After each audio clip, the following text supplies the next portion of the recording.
Welcome back. Also in the news this morning, Australians are being told to brace for multiple rate rises as the International Monetary Fund urges the Reserve Bank to lift rates in order to bring inflation back to target. Let's get today's take on this now with Nine Honey's Shelley Horton and commentator Carla Binyaska in Brisbane. Good morning to you both. Shelley, you first.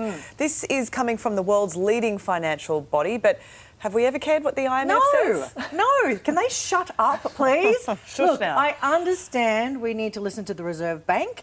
I understand that we need to try and control inflation, but can we please also understand that it is hurting Australians? These interest rate rises are actually going to cause people to have less people at Christmas, to have less presents. This is really something that I think is actually affecting everyone's day to day. And so as much as we do need to control inflation, please stop hurting us. It is really, really difficult. And I feel for people who are living paycheck to paycheck, because when those interest rates go up, that just means there's less money for food on the table. That's right, Carla. I think another interest rate rise before Christmas would be almost too much for some Aussies out there. Yeah, I think you can almost have heard the collective sigh of relief once interest rates have sort of been put on pause just for a little bit, after consecutive rate hike after rate hike after rate hike. And although, Shelley, I totally agree with you, it'd be nice just to hit pause for that little bit longer, particularly before Christmas. I think we do have to realise that we sit, on a global scale where the rest of the world is, because, we're doing relatively well in terms of our economy. And so the IMF is there, and maybe it is a little bit alarmist, but, we do have to see what else is happening, not just around us, but, further afield to see, how well we're doing. So give us a bit of perspective, but also, where we're likely to head, because we are, quite a small nation that is guided by the strengths, I guess, of our economic partners in the US and the UK. We are still yet to hit that mortgage cliff, though, with a lot of people still on fixed rates. So you can understand why there's a lot of anxiety out there right now. Totally. Also making news this morning, major IVF blunders have been exposed in Victoria, with a new report revealing multiple families lost precious embryos, eggs or sperm. Shelley, this is just confounding. The report also found some providers were selling unproven experimental add-ons to desperate patients. We've heard all this before, which is the thing that gets me. That's the scary and thing. we know it's well beyond Victoria. I've heard anecdotally stories about this in Queensland, in New South Wales. It reeks of people taking advantage of others at their most desperate, vulnerable point. Vulnerable. That is the word there. You are preying on vulnerable people who are desperate to have a baby. And to have even the fact that they call it experimental, that's when I'm urging, the wannabe mums and dads out there who are going through IVF, don't push it.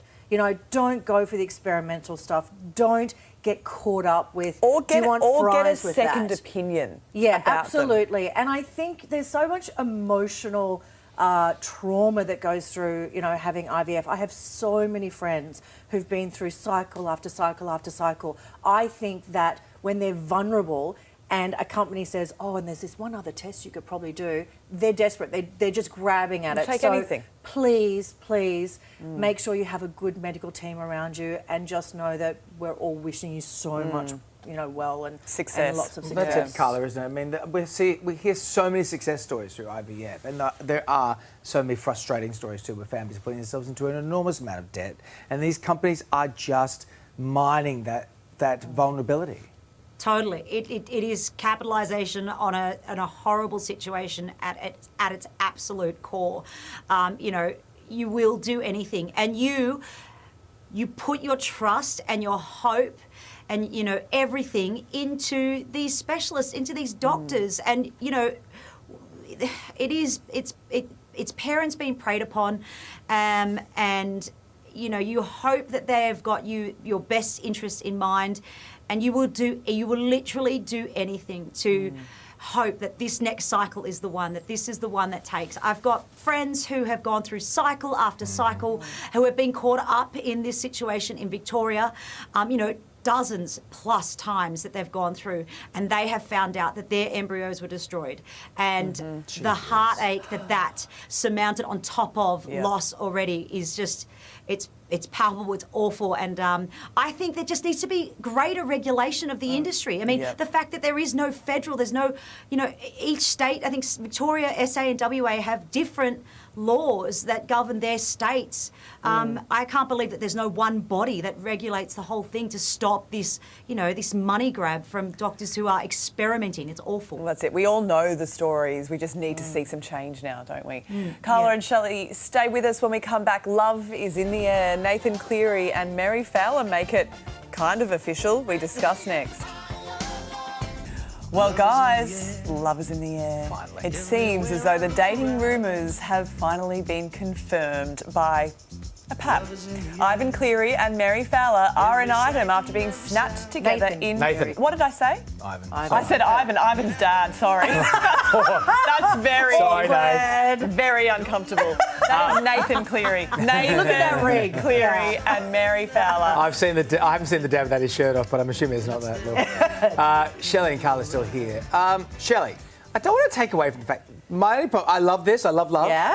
But Mary Fowler scored one of the most amazing I goals know. last night that we should be talking about that first and You know then... what? Let's talk about both. Because she is amazing, and I fangirl over her the whole time. That was unbelievable. And then I saw that goal, and I'm like, that is Bend It Like Beckham. That's right. That That's is Beckham. amazing. We've all watched the Beckham doc, and that was one of them. That was amazing. Yeah. But I also want to go, I'm so happy that she's in love. And obviously, I'm saying they're in love. We've got one photo, but I love love, and I think I want her to be We're happy. shipping them, as the kids would Look, say. Yes. We Is all- shipping them, is that making it happen? You wish the relationship to happen. The relationship. We're you ship them. manifesting it. Yeah. I love love. We all love love. These are two great, talented, high-performing Aussies. Carl, I don't want to burst the bubble. Is there a But You butt don't want coming? to jinx it. You don't want to put a mox on the It's early relationship before it even days, starts. and there's nothing quite like the pressure of national media attention on a young, early relationship. is Yeah, there? but you know what's the greatest part of her goal last night that was an absolute stinger was that she can perform under pressure and still have a romantic love interest and not be distracted, because that would be the story otherwise. It would be new loved up couple, Mary misses shot or whatever, but she has shot to the heart and shot to the back of that net, and I think this is amazing. Imagine their progeny. Look at the muscles. Okay, now She's already having Easy. the breeding. Easy. now we're getting a little far ahead. Also, the sentence, imagine their progeny, is like, what century are we in? Carla's like, Yes. imagine their progeny, me Yeah, lady. look, he's a fine sire. Good on you two. Great to see you both. Take Thank it you, easy. guys. See you soon. Straight ahead, one of Australia's longest serving.